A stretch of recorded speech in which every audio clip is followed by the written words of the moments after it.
Bonjour à tous et à toutes et bienvenue dans ce nouveau tuto Affinity Photo dans lequel je vais vous apprendre une technique originale et extrêmement efficace. Donc les textures de déplacement. Je vais vous montrer en fait comment vous allez pouvoir, grâce à ces textures de déplacement, plaquer n'importe quelle image sur une surface pour que cette image-ci épouse totalement les reliefs de l'image. Donc là ici vous avez un exemple et plutôt que de parler, je vais vous montrer tout de suite ce que ça donne. Regardez bien ici notre dragon. Je prends ici mon outil déplacement, vous allez voir que cette image va suivre ici, voyez, les drapés de mon drapeau américain ici. Attention, clic gauche, magie, regardez bien au niveau de l'œil droit, vous voyez bien en temps réel qu'on a une déformation en fait de notre image de dragon pour qu'elle corresponde tout à fait en fait à notre image ici de drapeau en arrière-plan. Et tout ça, vous voyez, c'est non destructeur puisque je le fais ici en direct. Donc en fait dans cet atelier je vais vous montrer donc comment réaliser cet effet de manière non destructeur afin que vous puissiez à tout moment changer la taille de votre image, son cadrage, l'amplitude de déformation puisque aussi la déformation on va pouvoir la faire plus ou moins forte. Et bien sûr ça fonctionnera avec ici un drapé.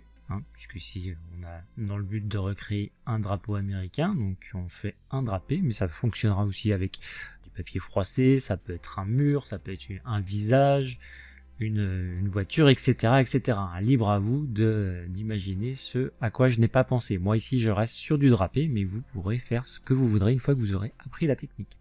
Donc ici dans le premier atelier, on va commencer par transformer ce drapeau américain. Donc ici c'est un drapeau américain vectoriel. Vous voyez bien qu'il est très plat et donc avec les textures de déplacement et d'autres textures, je vais vous montrer comment vous allez pouvoir le transformer en fait en un effet de drapeau réel. Donc attention, voilà le résultat. Vous avez un effet vieillissement et vous avez aussi, si vous regardez bien dans nos bandes rouges ici, une déformation qui correspond à un drapé qui se trouve ici sur mon image. Donc là, comme ça, vous allez pouvoir plaquer n'importe quelle image pour qu'elle corresponde à la surface qui se trouve en dessous. Donc ici on a fait dans le premier atelier ce drapeau américain.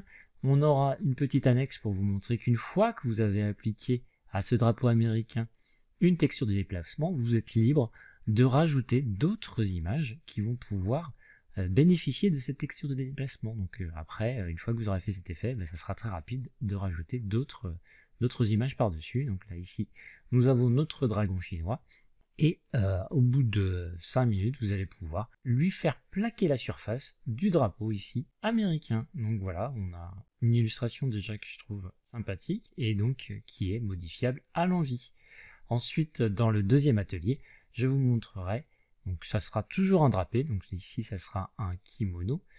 Donc on appliquera en fait sur le kimono de notre jeune demoiselle cette texture, donc un autre dragon, ici au drapé de notre kimono. Donc là ici j'ai pris un logo, on aurait très bien pu prendre une texture, par exemple une texture florale pour remplacer ici le jaune de notre kimono par cette texture et faire en sorte qu'elle matche donc avec les creux et les bosses ici très serrés de notre kimono. Donc là vous avez la version originale et vous aurez à la fin de l'atelier numéro 2 ce résultat. Donc on aura réussi à plaquer notre logo pour qu'il épouse totalement les reliefs ici de notre kimono. Vous voyez bien, si je fais un zoom ici, que mon logo suit les creux et les bosses de mon kimono.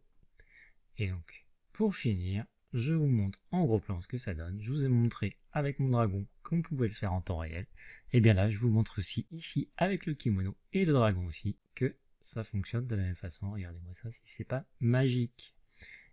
C'est une technique que j'affectionne particulièrement et donc ça va vous permettre de faire énormément de choses. Donc voilà, je vous invite à me retrouver dans ce tuto. Comme d'habitude, si vous avez la moindre question, la moindre hésitation, vous n'hésitez surtout pas à m'en faire part sur la fiche produit, pas dans les avis, puisque je ne pourrai pas vous répondre complètement, vous transmettre des fichiers, vous aider au mieux. Donc n'hésitez pas, contactez-moi sur le forum d'entraide, j'y réponds en moins de 24 heures si j'ai la solution. Et si ce n'est pas le cas, je vous répondrai quand même dans les 24 heures et je mettrai tout en œuvre pour vous trouver votre solution. Donc voilà, j'espère vous avoir donné envie d'en savoir plus. En attendant, je vous souhaite un bon visionnage et je vous dis à tout de suite.